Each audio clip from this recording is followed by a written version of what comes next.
Hello ladies and gentle peeps, Gamer Chanel here, and today I'm going to present to you a second insect glaive build. But before I go ahead and do that, I just quickly want to say that now that we reached 1,000 subscribers, I posted a giveaway for a $30 Amazon e-gift card, and if you haven't signed up for it yet, you'll find the link in the description down below. It's free to enter, everyone can join, and yeah, the more the merrier. So now let's get to it. We are using the Tyrannus Glaive for this build because unlike the other insect glaive build that I posted before, we're not going for critical hit chance or critical hit damage. For this particular build, we're actually going for a high base damage, high raw base damage. And that's why we're using the Diablos one. And I'm going to show you exactly what we're going to do with it. So we're using the Tyrannus Glaive too, and it's the last of the Diablos glaives, and it has the highest attack value out of all the insect glaives. It comes with 30% negative affinity, and it has a locked element, which is fine because we can use the elementless jewel to increase our damage, but obviously we have to negate the negative 30% affinity. And what we're gonna do is, as you can see, I haven't augmented yet, still missing some pieces, but we're gonna put one affinity increase in it. And then the second augmentation, that's going to be up to you. You can do attack increase if you want to. It's not that much, but it's a little bit. Or you can do health regen, because on the insect glaive that's actually pretty good. You regenerate a decent amount of health. So totally up to you what you want to do for the second one. But yeah, the first one definitely needs to be an affinity increase so we can get to 0% with the rest of the gear. And speaking of gear, let's look at that. So for the gear, we're using Dragon King Eye Patch, and it gives us 2 levels of weakness exploit. And I know we said we're not going to focus on critical hit chance, however we're only using actually one armor piece to get us to weakness exploit level 3 in total, because we have the Tenderizer jewel in the set as well. And having a 50% critical hit chance when we hit weak spots, it's just such a massive damage increase if you know what parts you have to hit of a monster, that I couldn't just pass on it. So that's why I have it. We have the Dobamel Beta that gives us 2 levels of attack boost in the level 3 decoration slot. The Nergigante Vambraces, which give us Agitator, that increases our affinity and our attack when the monster becomes enraged, and another level of attack boost.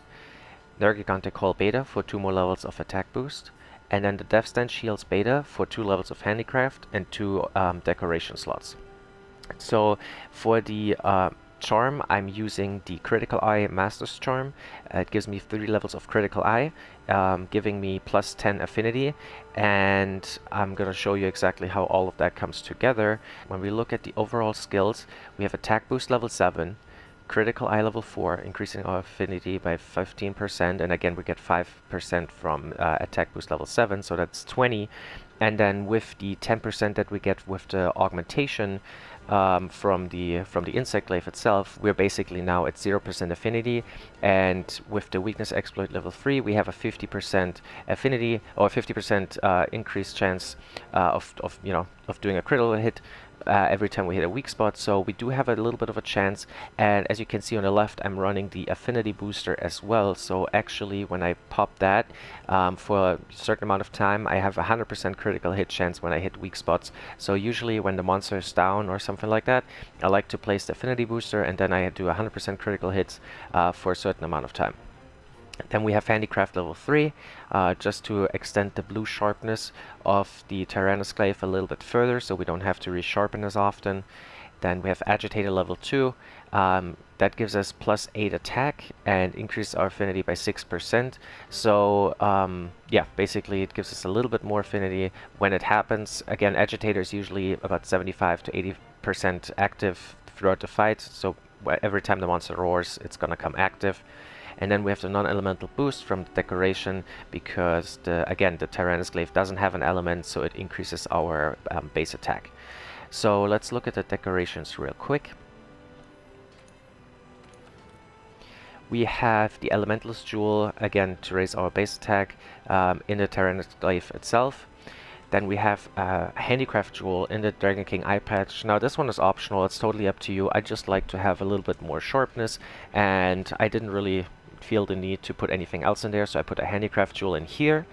I have the Expert Jewel in the Dobermail, so keep in mind you don't necessarily need it because we have basically we're at level 4, so we have 15%, we have 5% from attack boost level 7, so that's 20%. We get 10% from one level, like from one augmentation from the Tyrannus Glaive.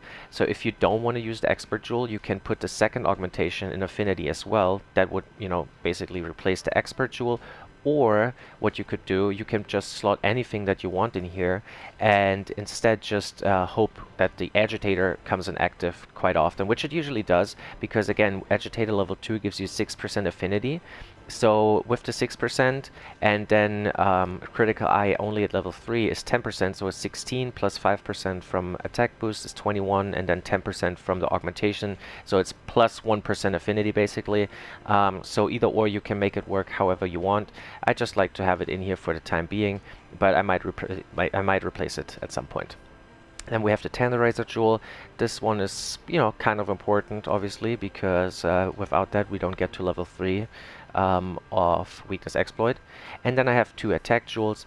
Now I know these are pretty rare, so if you only have one from playing the story, you can slot anything else in here. Instead of level 7, you basically have level 6. It's just a minor attack decrease, so nothing to worry about here. Just keep farming and eventually you'll get it. Not that it really matters, but I'm using the Pseudocav 3 Kinsect.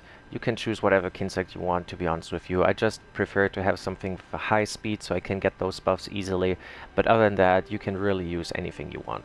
It doesn't really matter for that build too much. I mean, obviously with the Blast Dust effect, that gives us an additional amount of damage whenever we do hit these, you know, fly, insect swarms, thingies. But other than that, choose whatever you feel like and whatever you like visually, and, you know, as long as it has a high speed, I think that's all that matters. So let's take a look how all of this comes together.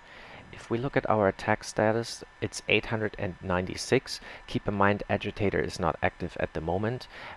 Just to remind you, Agitator would give us plus 8 attack. However, that's just the, you know, the normal attack value. The true raw for the Insect Glaive is different as for other weapons, and so you have to actually use the modifier, which is 3.1 for the Insect Glaive, and multiply that by 8. So when you do that, you get pretty much 25, and when you add the 25 to the 896, you're looking at 921, and that's pretty much, it's rounded up, but that's pretty much what your attack is for most of the fight if you don't have a Kinsect buff applied. However, there's no reason not to have a Kinsect buff, so let's go ahead and get us the red and the white one real quick. So with 2 we have 967, and with the third one we can get to, is that the, nope, missed, 1004. Now this is without any other buffs. This is without the large food buff, without anything. So if we add something like Demon Powder to it, we can further increase it. Now it's 1039. Again, you can really get this to a really high base attack value. For the time being, we just leave it at the 3 buffs. And yeah, let's take a look at the damage numbers with it. Let's do the circle attack with the Tornado Slash. It's 135 the last hit if it's non-critical. Let's try to get a critical here. 131. Let's try this again. 163 if it's a critical hit. Let's do the jumping attack real quick. So 124 was a critical hit at the end. Let's try to get it non-critical. 103 if it's non-critical. And then, well, let's do the triangle attack just so you get an idea what the numbers are. Okay, well, pretty much that's it. Now you can compare it with your builds, see how much damage you do compared to this one, and just let me know in the comments if you have any suggestions of what to change. So thanks everyone for watching. I hope you liked this build video with the Insect Glaive. And yeah, again, it's a little different than my last Insect Glaive build, which was focusing on critical hits, and you will find the link to that one in the description down below. But yeah, overall the damage is pretty good, I think. If you have any suggestions of what to change, just let me know in the comments down below. I know there's a few decorations that would make this even better, like maybe a protective polish so you can not lose sharpness for an entire minute. Basically at the beginning of a fight you use that. But yeah, there's a few tiny things that you could switch out. I just simply don't have the protective polish tool yet. It doesn't drop for me. So eventually it will. But yeah, I hope you liked this video. Give it a thumbs up, subscribe, and I'll catch you all in the next one.